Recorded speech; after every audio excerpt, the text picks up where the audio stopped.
Lumen nomor 11.917, 22 Maret 2025.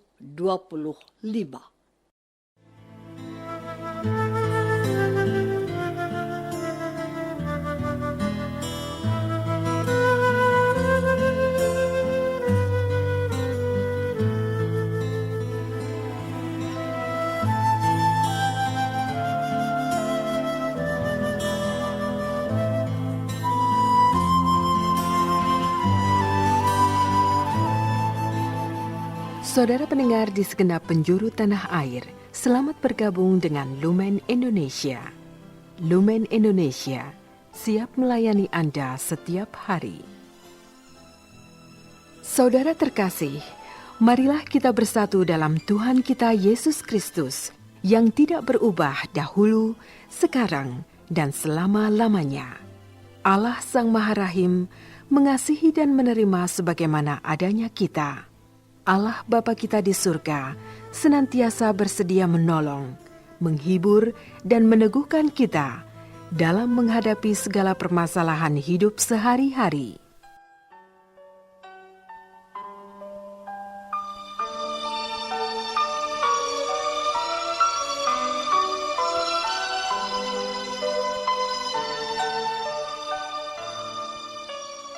Saudara-saudari, marilah kita mendengarkan renungan dengan judul Yesus dan Orang Berdosa.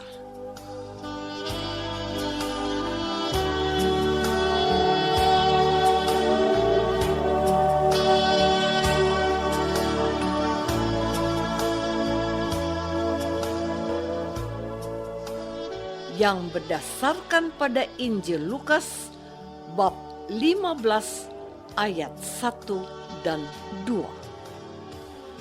Para pemungut cukai dan orang-orang berdosa biasanya datang kepada Yesus untuk mendengarkan Dia. Maka bersungut-sungutlah orang-orang Farisi dan ahli-ahli Taurat. Katanya, Ia menerima orang-orang berdosa dan makan bersama-sama mereka.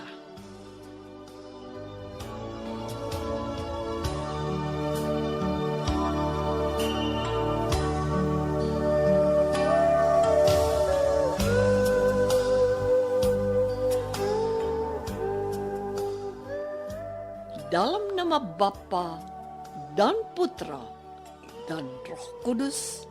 Amin. Saudara-saudari terkasih dalam nama Tuhan Yesus Kristus.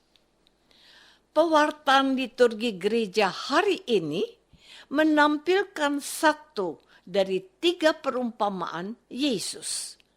Yang pertama, perumpamaan domba yang hilang. Yang kedua, perumpamaan dirham yang hilang. Dan yang ketiga, perumpamaan tentang anak yang hilang. Diawali dengan pengantar yang kita kutip pada hari ini, yaitu keberatan para pemuka agama Yahudi mengapa Yesus bergaul dan makan bersama orang-orang berdosa. Lalu Yesus menyampaikan trilogi perumpamaan tentang yang hilang. Domba, dirham, dan anak. Secara pedagogis, Lukas mencoba mendidik para pendengarnya melalui 3 perumpamaan dan memuncak pada perumpamaan ketiga yang kita dengar pada hari ini tentang anak yang hilang. Dalam perumpamaan anak yang hilang ini, Tuhan Yesus mencoba memberikan jawaban atas keberatan melalui sungut-sungut mereka karena Dia bergaul dengan pemungut cukai dan orang berdosa, dan Ia juga makan bersama dengan mereka. Saudara-saudari terkasih, Dalam perumpamaan ini, dikisahkan dua anak lelaki, seorang bapa yang menjadi ahli waris sah.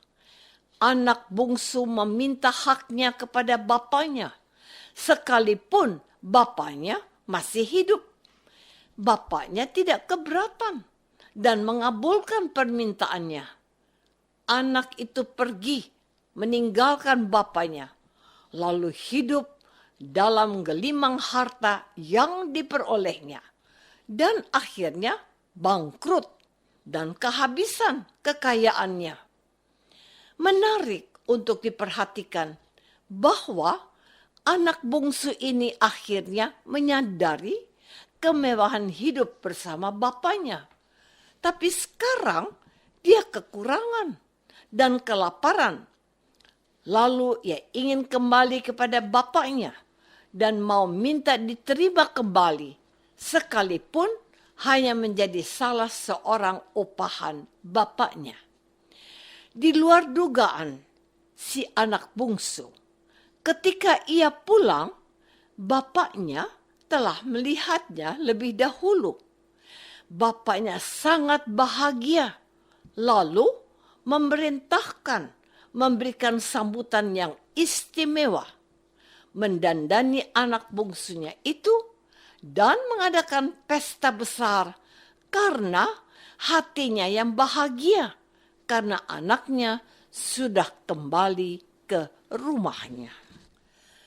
Saudara-saudari terkasih, suasana yang membahagiakan bapaknya ini tidak bersambut baik untuk anak sulung, kakak dari anak bungsu yang pulang ke rumah itu.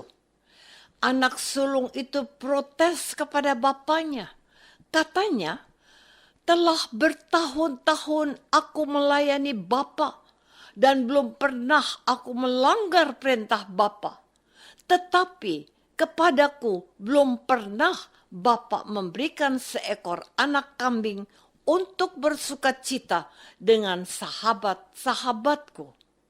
Tetapi baru saja saya datang anak bapak yang telah memboroskan harta kekayaan bapak bersama-sama dengan pelacur-pelacur. Maka bapak menyembelih anak lembu tambun itu untuk dia.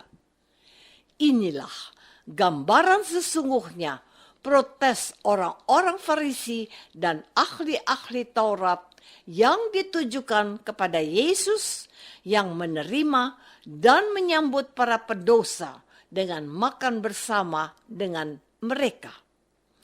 Orang-orang Farisi dan ahli-ahli Taurat menganggap diri mereka sebagai orang benar yang taat menjalankan perintah-perintah Yahweh. Mengapa mereka tidak mendapat perhatian Yesus? Mungkin kita pernah dengar dan ingat firman ini. Aku datang bukan untuk orang benar, melainkan untuk orang berdosa. Tuhan Yesus sebenarnya tidak mau mengecewakan mereka, tetapi mengingatkan agar mereka memiliki hati seperti dirinya, seperti Bapa yang bijaksana yang menjawab protes anak sulung.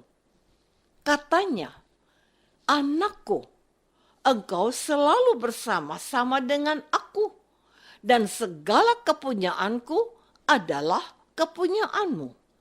Kita patut bersukacita dan bergembira, karena adikmu telah mati dan menjadi hidup kembali.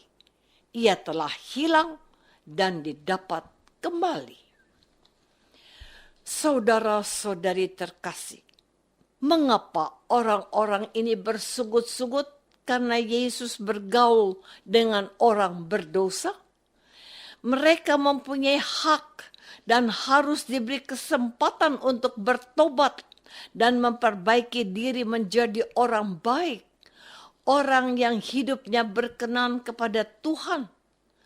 Tuhan Yesus sedang menyadarkan orang-orang yang merasa diri sudah benar hidupnya ini, agar mereka bukan saja menghakimi orang yang sesat hidupnya, melainkan juga merasa bahagia karena pertobatan mereka.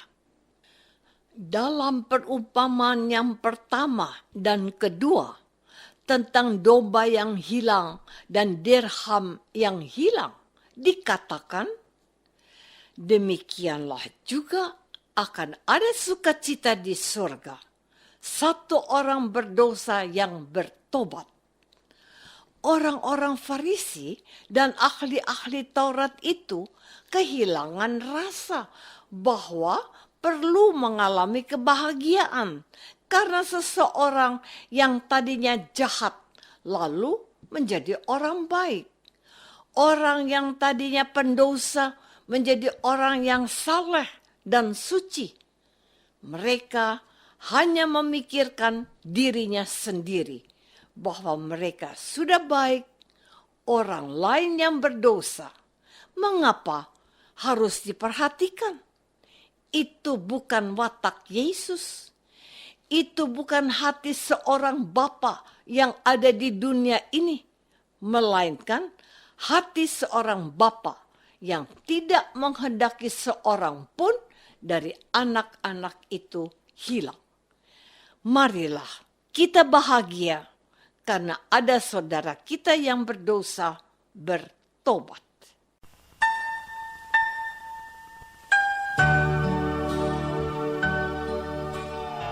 Saudara terkasih, marilah kita masuk dalam saat hening sejenak untuk meresapkan renungan yang baru saja kita dengar bersama dalam kehidupan iman kita masing-masing.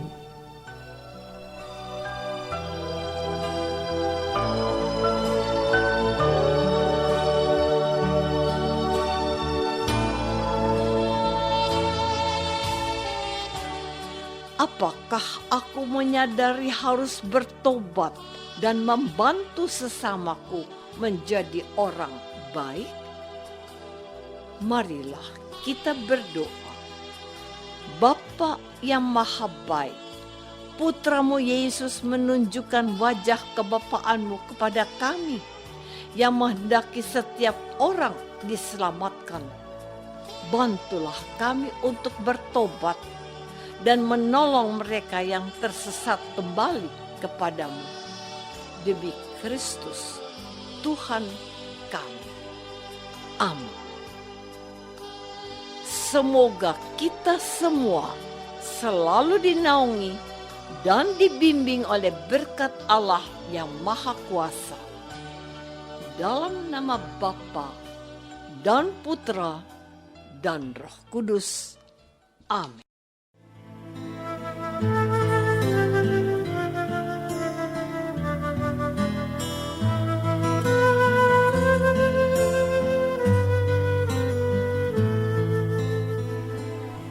Dengan penuh kasih dan sukacita, Lumen Indonesia mengundang saudara-saudara seiman di segenap penjuru tanah air.